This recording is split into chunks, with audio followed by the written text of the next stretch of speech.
the systemic racism, because let me, first of all, correct me if I get this wrong. I've read your columns. You want to stop saying structural racism. You want to say inequities in reference to disparities of social and economic outcomes disadvantageous to African Americans. So, achievement gap in schooling, the wealth gap in the economy, whatever you want to say, inequities, but you don't want to say structural racism. Mm-hmm. And I think it's a stretched use of the word. I've always found it rather confusing, and I think it's manipulative because it allows you to say racism, which kind of goes to your amygdala and creates a certain kind of response. You're fighting racism as if it's one of the characters in the plays we were just talking about, when really we're talking about something that may have been caused by racism, but today will be solved by something more complicated than addressing bigotry and prejudice, which is what racism sounds like. So this distinction between historical fact of racism and contemporary disparities is what you want to call attention to. And talking about contemporary disparities as if we were seeing simply a straightforward presentation of good old-fashioned historical American racism is a mistake. Mm-hmm. And here's where I have a question or maybe even a disagreement. You say people don't want it to be said that it's the fault of Blacks that they lag behind. It's not their fault. It's the fault of historical racism. Mm-hmm. But what is to be done about the fact that they/we lag behind might be very, very different from an anti-racism crusade. It might involve getting out of the war on drugs,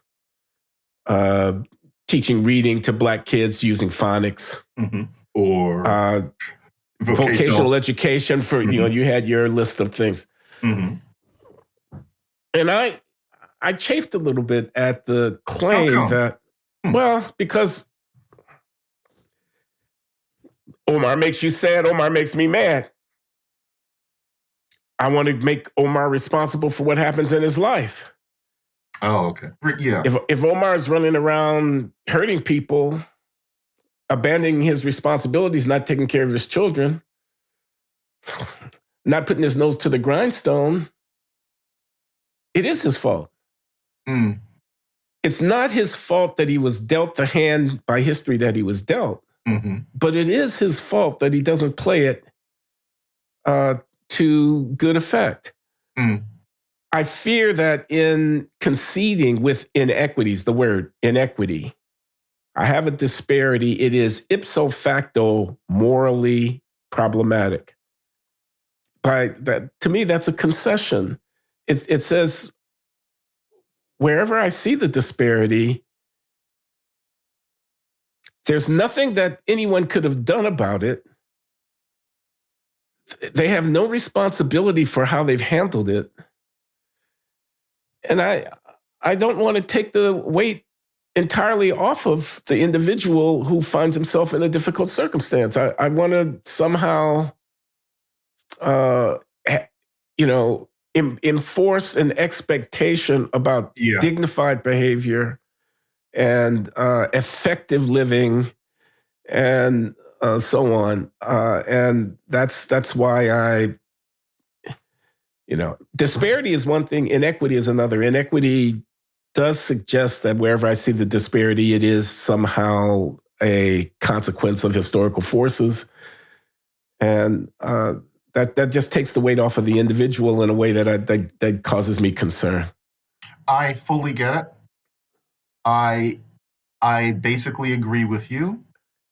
Inequity. The way I'm trying to put it, maybe this is the me that people think doesn't want to admit I'm a Republican. It's not that, but the inequity thing, I am trying to break bread with a certain kind of person who's just not going to let go of the basic idea that there are these disparities and we must stress that it's not our fault.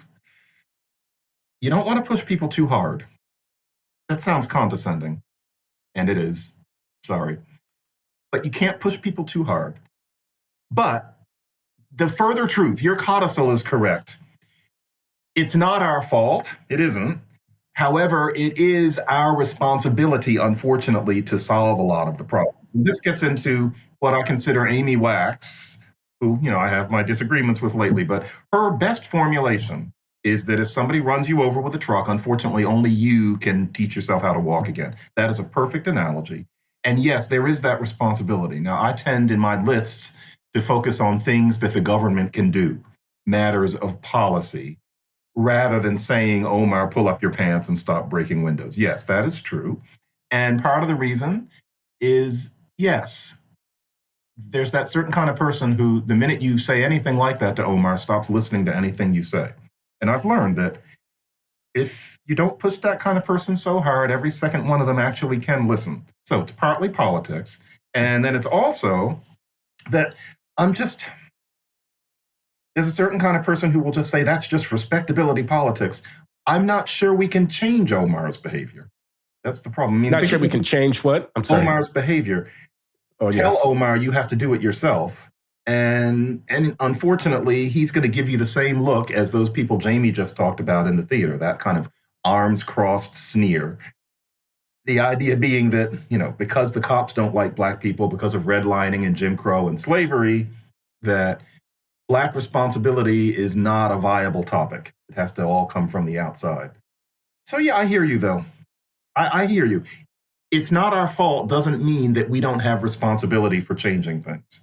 I didn't mean that. But you're right that I tend not to focus on it in my public messages because I know this person and I'm trying to get them to listen, and there are things that trigger them, such as mentioning that Black people have responsibility.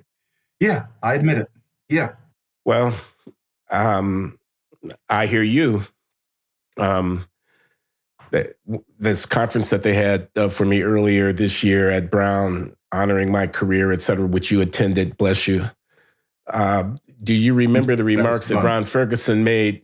My old friend, Ronald Ferguson, the economist, he's a professor at the Kennedy School at Harvard. Yeah. And he basically said, yeah, Glenn, I see what you're saying, with your criticism of the Ibram X. Kendis of the world and whatnot, and your criticisms of the Omars of the world. I see what you're saying.